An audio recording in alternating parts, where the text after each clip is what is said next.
दोस्तों हमारी वर्कशॉप पे आज सुजुकी एक्सिस आई है रीस्टोर होने के लिए। आप देख सकते हैं इसकी कंडीशन क्या है। इंडिकेटर वगैरह भी टूट रहे हैं, पूरी जंग लग रहा है गाड़ी के अंदर। और प्लास्टिक के पार्ट इसमें नोज वगैरह सब टूट रही है, नोज टूट रही है इसकी, सेंटर कवर डेंट वगैरह से भरी पड़ी है गाड़ी है। फ्लोर पत्ती वगैरह भी नहीं है इसकी, ये देख सकते हैं आप, सारी टूटी हुई है। और रियर मरगाट भी टूटा हुआ है इसका। पूरी रीस्टोर होगी गाड़ी।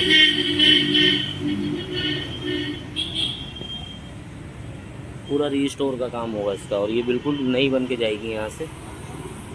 और अगर जो आप हमारे चैनल पर नए हो तो आप हमारी चैनल को सब्सक्राइब कर लें, ताकि हम आपके लिए वीडियो ऐसे ही बनाते रहें। और बेल आइकन ज़रूर दबाएं ताकि हमारी वीडियो का नोटिफिकेशन आप तक सबसे पहले पहुँचे।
तो दोस्तों बॉडी का सामान सारा खुल चुका है इसका। तो ऊपर की जो वीडियो है वो अलग रहेगी, और अब इसके इंजन की बारी है। इंजन खुलेगा इसका और देखते हैं क्या क्या निकलता है इंजन में। तो इसके इंजन की जो वीडियो होगी वो अलग होगी। तो स्टार्ट करते हैं इस वीडियो।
दोस्तों हमारी सुजुकी एक्सिस कंप्लीट हो चुकी है और पूरा वर्क हो चुका है इसके अंदर, सारे काम हो गए इंजन वगैरह का और बॉडी पार्ट से भी बिल्कुल आप देख सकते हैं। तो दोस्तों हमारा मकसद जो है सिर्फ बॉडी पार्ट को ही चमकाना नहीं होता, अंदर भी अगर जो कोई इसके अंदर कमियां होती हैं सारी, वो सारी कमियों को हम दूर करते हैं। सिर्फ बॉडी पार्ट बदलने से गाड़ी सही नहीं होती, जो चलाने में नई जैसी फीलिंग आती है। बहुत बंदे कमेंट करते हैं कि बॉडी तो इतने की आती है, उतने बॉडी से ही सब कुछ नहीं होता। बॉडी के साथ साथ हम कितने पार्ट डालते हैं, आप हमारी वीडियो को सही से देखेंगे तो आपको समझ में आएगा। तो आप देख सकते हैं गाड़ी पूरी की पूरी कंप्लीट हो चुकी है, हर एक चीज़ से ओके हो गई है। इस गाड़ी में कहीं से कहीं तक कोई कमी नहीं है, इंजन से, बॉडी से, चलने में किसी भी तरीके की कोई कमी नहीं है गाड़ी में। तो दोस्तों ऐसी इंटरेस्टिंग वीडियो के लिए आप हमारे चैनल को लाइक करें, सब्सक्राइब करें। मिलते हैं अगली वीडियो में, कुछ नया आपके लिए लाते हैं।